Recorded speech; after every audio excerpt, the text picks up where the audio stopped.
क्या नेताजी सुभाष चंद्र बोस सचमुच 1945 की विमान दुर्घटना में मारे गए थे, या फिर वो जिंदा रहे लेकिन उनका अंत आज भी रहस्य है? तो इतिहास के अंधेरों में खो गए वो रहस्य के नजदीक जाएंगे आज।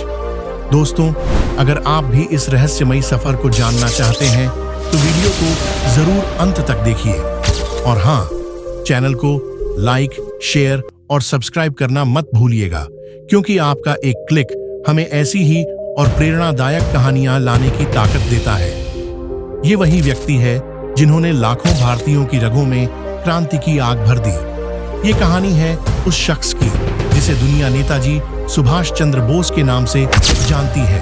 23 जनवरी 1897 को कटक, उड़ीसा में जन्मे सुभाष ने ICS जैसी बड़ी नौकरी ठुकरा दी। कहा कि मैं अंग्रेजों का गुलाम बनकर भारत की सेवा नहीं कर सकता। जहां गांधी जी ने अहिंसा का रास्ता चुना, वहीं सुभाष ने क्रांति और बलिदान का। उन्होंने आजाद हिंद फौज बनाई, दिल्ली चलो का नारा दिया और भारत की आजादी को अपनी आखिरी सांस तक लक्ष्य बनाया, जिसने हमें सिखाया कि आजादी मांगी नहीं जाती, उसे छीनना पड़ता है। उनके पिता जानकीनाथ बोस एक मशहूर वकील थे। मां प्रभावती देवी धार्मिक और संस्कारों से भरी हुई महिला थीं। सुभाष कुल 14 भाई बहनों में से 9वें स्थान पर थे। इतने बड़े परिवार में पले बढ़े, लेकिन बचपन से ही उनमें कुछ अलग चमक थी। गांव-गांव घूमते, प्रकृति से बातें करते और किताबों में घंटों खोए रहते। अक्सर कहा जाता है कि बचपन से ही उनके चेहरे पर एक अनोखी गंभीरता और आंखों में दृढ़ निश्चय दिखता था। शिक्षा की शुरुआत कटक के प्रोटेस्टेंट यूरोपियन स्कूल से हुई, फिर रावेन्स कॉलेजिएट स्कूल और बाद में कलकत्ता प्रेसिडेंसी कॉलेज में दाखिला लिया। उनमें देशभक्ति की ज्वाला भी बचपन से सुलग रही थी। कहा जाता है कि जब वो स्कूल में थे तो एक अंग्रेज अध्यापक ने भारत के बारे में अपमानजनक टिप्पणी की। सुभाष से ये सहन न हुआ और उन्होंने विरोध किया। परिणाम कॉलेज से निष्कासन। लेकिन यही घटना उनके भीतर छुपे क्रांतिकारी व्यक्तित्व का पहला प्रमाण बनी। आगे की पढ़ाई के लिए वे इंग्लैंड गए।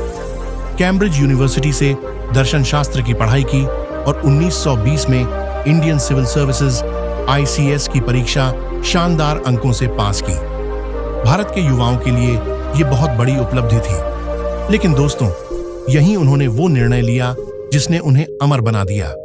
सरकारी नौकरी, अंग्रेजों की सेवा, सारी सुविधाएं, सब कुछ छोड़कर उन्होंने लिखा कि मैं अंग्रेजों का गुलाम बनकर अपने देश की सेवा नहीं कर सकता।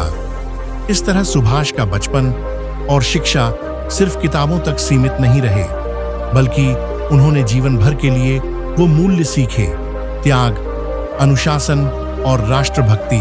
सुभाष चंद्र बोस का राजनीतिक सफर कांग्रेस पार्टी से शुरू हुआ। वो महात्मा गांधी से गहरे प्रभावित थे, लेकिन जल्द ही रास्तों का फर्क साफ हो गया।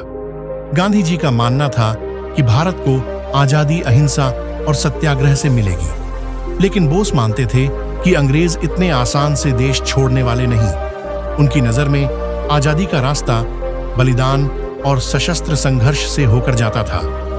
1938 में सुभाष कांग्रेस के अध्यक्ष बने। उन्होंने आधुनिक विज्ञान, उद्योग और सेना के निर्माण पर जोर दिया, लेकिन गांधी जी और पुराने नेताओं को उनकी सोच बहुत आक्रामक लगी। 1939 में जब बोस दोबारा अध्यक्ष बने तो मतभेद इतना बढ़ा कि उन्हें इस्तीफा देना पड़ा। यहीं से साफ हो गया कि उनकी राह कांग्रेस से अलग है। कांग्रेस जहां अंग्रेजों से समझौते की तलाश में थी, वहीं नेताजी का सपना था कि भारत को हर हाल में पूर्ण स्वतंत्रता दिलाना। कांग्रेस से अलग होने के बाद सुभाष चंद्र बोस ने आजादी की लड़ाई के लिए नया रास्ता चुना। 1941 में अंग्रेजों की नजर से बचते हुए वो घर से निकले और गुप्त रूप से यूरोप पहुंच गए। उनका मानना था कि मेरे दुश्मन का दुश्मन मेरा दोस्त है। इसी सोच के साथ उन्होंने जर्मनी और जापान जैसे देशों से मदद मांगी। जर्मनी में उन्होंने फ्री इंडिया सेंटर और इंडियन लीजन बनाई, जहां भारतीय कैदियों को इकट्ठा कर सैनिक दल तैयार किया गया। बोस का सपना था एक ऐसी सेना जो अंग्रेजों से सीधे टक्कर ले सके। इसी दौरान उन्होंने बर्लिन रेडियो से भारतीयों को संबोधित किया और कहा, भारत की आजादी अब दूर नहीं है, उठो और संघर्ष करो।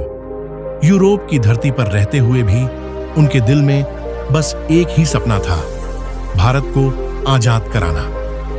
यूरोप से लंबी यात्रा के बाद नेताजी सुभाष चंद्र बोस जापान पहुंचे।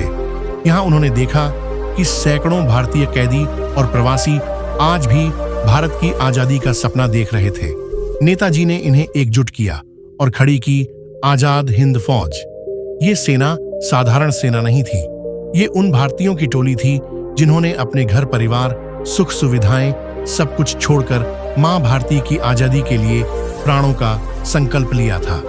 नेताजी ने सैनिकों को संबोधित करते हुए कहा, तुम मुझे खून दो, मैं तुम्हें आजादी दूंगा।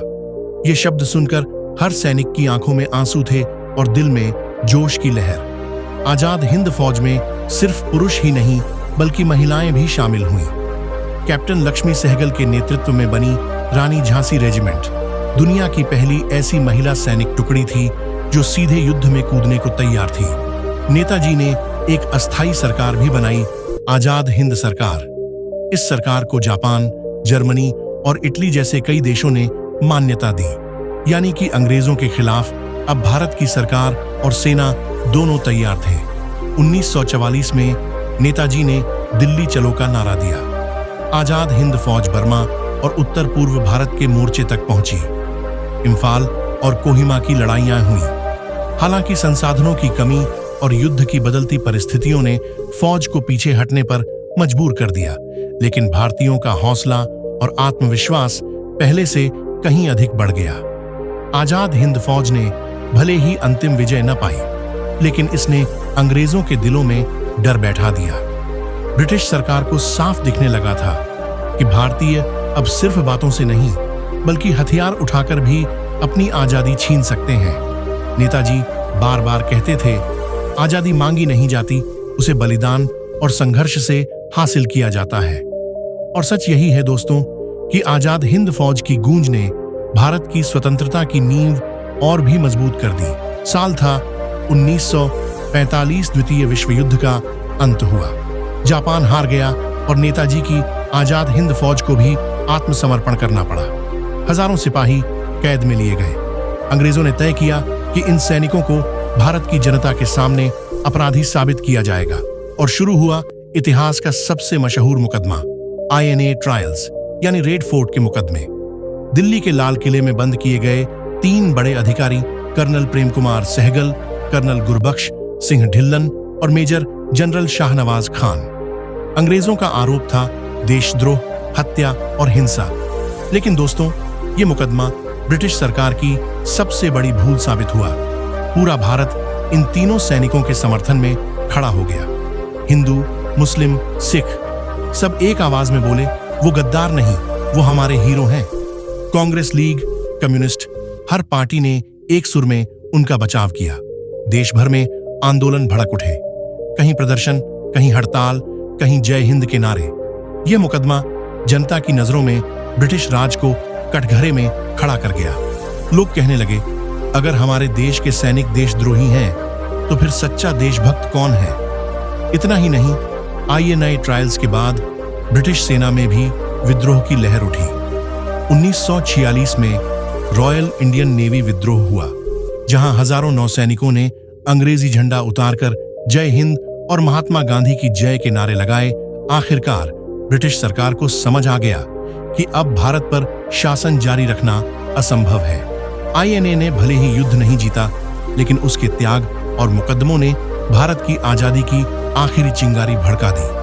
और ये कहना गलत नहीं होगा कि नेताजी और आजाद हिंद फौज ने भारत की स्वतंत्रता को और तेजी से नजदीक ला दिया। 18 अगस्त 1945 ताइवान के ताइहोकू हवाई अड्डे से उड़ान भरते ही नेताजी सुभाष चंद्र बोस का विमान दुर्घटनाग्रस्त हो गया। खबर आई, नेताजी जलकर शहीद हो गए। लेकिन क्या वाकई ऐसा हुआ? यही वह सवाल है जिसने दशकों तक पूरे भारत को बेचैन रखा। कुछ गवाहों ने कहा कि उन्होंने नेताजी को हादसे के बाद घायल देखा और वहीं उनकी मृत्यु हो गई। जापानी सेना ने उनके अंतिम संस्कार की सूचना भी दी, लेकिन भारत की जनता इस खबर को मानने को तैयार ही नहीं थी। लोग कहते थे, नेताजी इतने आसानी से कैसे हार सकते हैं। कई अफवाहें फैली। किसी ने कहा कि वे रूस चले गए, किसी ने कहा कि वे चीन में देखे गए। यहाँ तक कि अयोध्या के गुमनामी बाबा को भी लोग नेताजी मानने लगे। भारत सरकार ने कई जांच आयोग बनाए, शाहनवाज समिति, खोसला आयोग और फिर मुखर्जी आयोग, पर नतीजा हमेशा एक ही रहा। सच्चाई पूरी तरह से साफ नहीं है। आज भी नेताजी की मृत्यु भारत के इतिहास का सबसे बड़ा रहस्य बनी हुई है। लेकिन दोस्तों, एक सच सबको मालूम है, चाहे वो 1945 में शहीद हुए हों या गुमनाम जिंदगी जीते रहे हों, नेताजी सुभाष चंद्र बोस का सपना हमेशा जिंदा रहा। उनका सपना था पूर्ण स्वतंत्र भारत। और जब 1947 में तिरंगा लहराया गया तो हर भारतीय के दिल में यही गूंजा, इस आजादी में नेताजी का भी खून और बलिदान शामिल है। दोस्तों, नेताजी सुभाष चंद्र बोस भले ही रहस्यमयी परिस्थितियों में दुनिया से विलुप्त हो गए, लेकिन उनका सपना, उनकी सोच और उनकी गूंज आज भी जिंदा है।